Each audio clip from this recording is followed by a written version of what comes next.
काही पोरींनी बापाच्या घरी इतक्या मजा आणल्या महाराज का जेवलेलं ताट धुवायचं सुद्धा नाही, असं लुटून द्यायची, भाऊजाईला बोलणे बसावं म्हणून.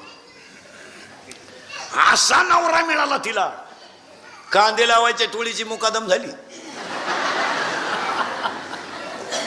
काही पोरींनी महाराज गरिबीत मुली शिकल्या, काय कष्ट त्या पोरींना.